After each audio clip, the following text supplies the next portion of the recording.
Hello and welcome. तो फिर से एक बार JKSSB ने अपनी ऑफिशियल वेबसाइट पे अकाउंट्स असिस्टेंट का सिलेबस अपलोड किया। जैसा कि हमने आपको कल बताया था, इन्होंने सिलेबस दिया, बाद में कल रात को ही इन्होंने सिलेबस रिमूव किया। अभी आज ये नया सिलेबस आपके सामने ये दे रहे हैं। चलिए देखते हैं ये नया सिलेबस क्या है और क्या डिफरेंस है जो कि कल इन्होंने अपलोड किया था सिलेबस। भाई मैं कल के वाले सिलेबस के साथ डिफरेंस कर रहा हूं। फाइनेंस अकाउंट असिस्टेंट का जो पहला आया था सिलेबस उसके बारे में नहीं, पंचायत अकाउंट असिस्टेंट के बारे में नहीं, जो कल सिलेबस आया था उसके साथ कंपैरिजन करके देखते हैं क्या चेंजेस आए इस सिलेबस में। सबसे पहले देखते हैं जे इसमें ये जो मार्क्स इतने ही थे, ये भी था कल, ये भी था कल, ये भी था कल। अब इसमें कल क्या था, कल यहां पे आपको मिलता ऊपर कल्चर एंड हेरिटेज एक जगह पे, दूसरी जगह फ्रीडम स्ट्रगल, वो इन्होंने अब एक ही साथ किया है। अब कल आपको यहां पे मिलता है इंडियन इकोनॉमी भी, इंडियन इकोनॉमी यहां पे डिलीट की हुई है। कल आपने देखा था constitution of India, science and technology, वो पोर्शंस इन्होंने यहां पे रिमूव किए हुए हैं। साइंस एंड टेक्नोलॉजी था कल, इंडियन कॉन्स्टिट्यूशन के बारे में पढ़ना था, वो यहां पे नहीं है। तो यहां पे आप देखो थोड़ा सा सिलेबस उतना भी ज्यादा कम नहीं है, उतना भी ज्यादा डिटेल्ड नहीं है। हम कह सकते हैं कल इकोनॉमी का पोर्शन पता नहीं था क्या पढ़ना था क्या नहीं पढ़ना था। कॉन्स्टिट्यूशन ऑफ इंडिया के अंदर गवर्नेंस भी दिया हुआ था और बहुत सारी चीजें थी, हो सकती थी उसके अंदर, समझ नहीं आ सकता था क्या पढ़ना था क्या। साइंस एंड टेक्नोलॉजी इतना बड़ा पोर्शन है, वहां से नहीं पता चलता क्या पढ़ना है क्या छोड़ना है। तो अभी कल से थोड़ा सा इजी सिलेबस हुआ है, कल बहुत ज्यादा वास्ट था। अब यहां पे JNK के बारे में यूटी जो है उसमें आपको ये चीज़ें समझनी है, सीखनी है। JNK रिऑर्गेनाइजेशन एक्ट ये ज़्यादा उतना नहीं है, हिस्ट्री इकोनॉमी JNK का थोड़ा थोड़ा ये ज़्यादा नहीं है, तो आप ये नहीं कह सकते कि बहुत ज़्यादा डिटेल्ड है। कल के कंपैरिजन के हिसाब से आज थोड़ा सा कम किया हुआ है सिलेबस, ठीक है। ओके, अब ऊपर देखते हैं और क्या है। अकाउंटेंसी एंड बुक कीपिंग कल का ही सिलेबस मुझे लग रहा है, हाँ कल का ही सिलेबस बराबर है।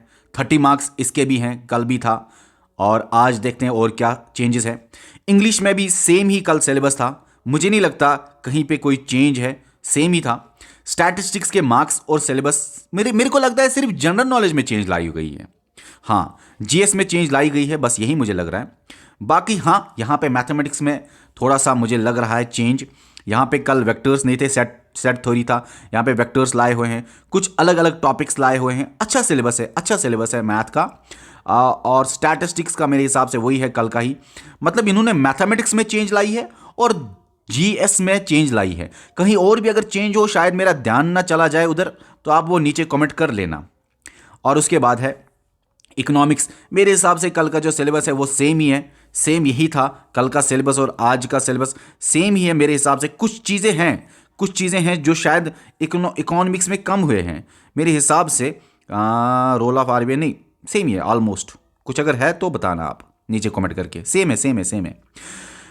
जनरल साइंस जो है मेरे दोस्तों, जनरल साइंस सेम ही है, कल का ही सिलेबस है, बराबर है ना मेरे हिसाब से। बिल्कुल कल भी 10 ही थे, आज भी 10 हैं। और यहाँ पे नॉलेज ऑफ कंप्यूटर, तो इन्होंने अगर चेंज लाई हुई है वो इन्होंने चेंज लाई है 2 जगहों पे, जहाँ पे मुझे दूर दूर से दिख रहा है। कहीं और चेंज हो तो नीचे कमेंट करना। एक तो मुझे मैथ्स के टॉपिक्स में चेंज दिखी, दूसरा मुझे यहाँ पे जनरल नॉलेज के टॉपिक्स में चेंज दिखी। चलिए फिर भी जनरल नॉलेज का पोर्शन थोड़ा कम हुआ है एज कंपेयर टू जो इससे पहले नोटिफिकेशन थी। Freedom struggle, history of India के बारे में शायद पढ़ना था, वहाँ पे बिल्कुल था। उसका सिलेबस अगर मैं याद करूं तो वहाँ पे क्या था, वहाँ पे दिया था इंडियन हिस्ट्री भी, और उसी के अंदर लिखा था special reference to freedom movement. मतलब इंडियन हिस्ट्री भी पूरी पढ़नी थी, पॉलिटी भी पूरी पढ़नी थी, इकोनॉमी भी पूरी पढ़नी थी। वो 3 पोर्शन नहीं है अब सिर्फ एक लाइन में फ्रीडम स्ट्रगल यहां पे दिया हुआ है। तो आपको इंडियन हिस्ट्री पढ़ने की जरूरत नहीं, सिर्फ फ्रीडम स्ट्रगल पढ़ने की जरूरत है।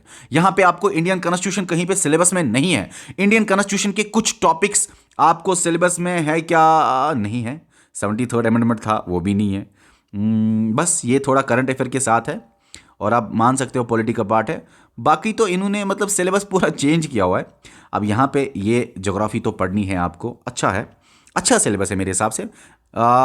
अगर आपको लगता है कि ये सिलेबस फिर भी कुछ प्रॉब्लमेटिक है तो नीचे कमेंट करो, लेकिन मेरे हिसाब से कल के सिलेबस के हिसाब से थोड़ा सा कंटेंट कम है। हालांकि आपको लगेगा ज़्यादा है, बहुत कुछ लिखा है, लेकिन इसमें कुछ है ही नहीं खास। इसमें दो लेक्चर्स में ख़त्म हो जाएगा ये, ठीक है। तो चलिए दोस्तों, देखते हैं आपके रेस्पॉन्स नीचे क्या है इस सिलेबस के बारे में, और कितने लोग खुश है इस सिलेबस से, कुछ कितने लोग नाराज़ हैं। वैसे एक ही बात कहना चाहूँगा, अब जो आप ये नाराज़गी दिखाओगे, स्ट्राइक करोगे, हल्ला मचाओगे, उससे बेहतर है मेहनत करो, पढ़ो। ये ना बोलो कि मैं इस फील्ड का नहीं हूँ तो पास नहीं कर सकता। जिस फील्ड का बंदा आता है वो कभी कभी फेल होता है, और जिस फील्ड का वो नहीं होता वो पास होता है। डिपेंड करता है लास्ट के दिनों में किसने मेहनत की, एग्जाम से पहले किसने कितनी मेहनत की। तो अपनी मेहनत पे ध्यान दो, अपनी मेहनत पे ध्यान दो। और हाँ, हमारे जो क्लासेस हैं वो आपको यूट्यूब पे आएंगे, इसी चैनल पे आएंगे, और आप सब्सक्राइब करो ताकि आपको वो वीडियोस का बेनिफिट मिले। चलिए dear students, bye bye bye bye bye bye.